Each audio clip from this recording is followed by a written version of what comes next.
In this video, I'm going to show you how easy it is to install a trailer hitch onto a golf cart. Now this is a Mad Jack's Universal Golf Cart Trailer Hitch, and this happens to be a Coleman golf cart. It's the same thing as a Kandi Cruiser. Now this just happens to be the model sold at Lowe's. So when you're looking for trailer hitches, you need to know if you have a back seat platform, because this is a platform mount. If you don't have a back seat platform, it's going to be a different mount.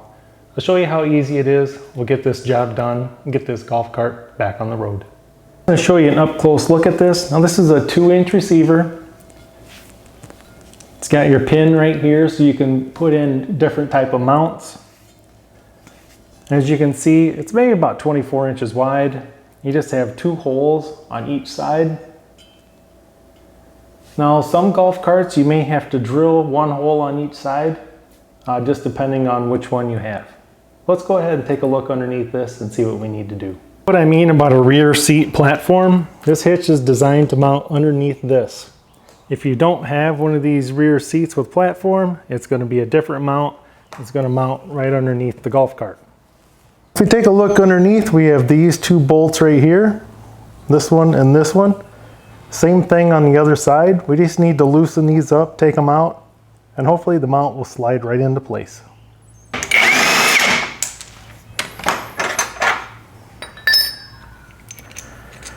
So the 2 bolts we removed, it's kind of strange, but it's 15 millimeter on the nut side and it's 13 millimeter on the bolt side. Don't really see that too often, just wanted to point it out. All right, so I've got the 2 front bolts in. I just kind of got it hanging there. So if you come over here and look at this side right here, you can see as I'm rotating that up to line up the hole is about a 1/16 of an inch off, so I can't quite get the bolt in there. So the hole in this hitch mount, I'm going to have to drill out about a 1/16 of an inch. It doesn't quite line up. So if you have a set of these calipers, you can easily measure the hole diameter. So my hole is 427 thousandths.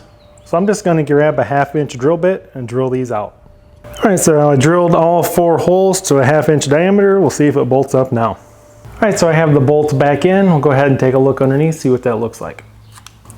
So on the passenger side, you have a bolt right here, one right here.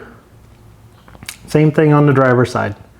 I just needed to open up those holes to about a 1/2 inch and the bolts went right in.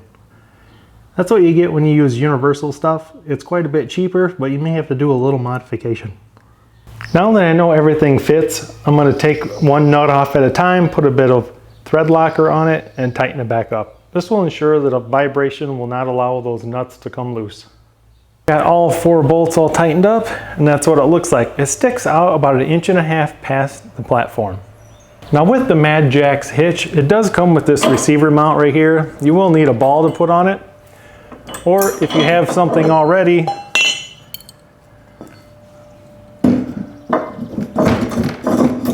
something like that. Maybe you need to pull a yard trailer around.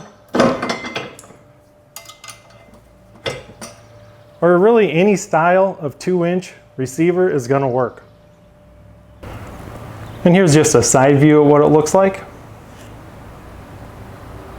This project is complete. Now if you're going to do this yourself, you've never mounted one before, give yourself about 45 minutes from the time you get your tools out till the time you put them away. It shouldn't be too big of a project if you have a couple of handy tools around your house. Just remember, I did have to drill those holes out a little bit. Now you can get the exact hitch mount for this from Kandi Cruiser, Coleman. They're basically the same cart, but you're going to pay pretty much twice as much money. I'd rather just drill out some holes, save my money. Hope you guys enjoyed this video, and thanks for watching.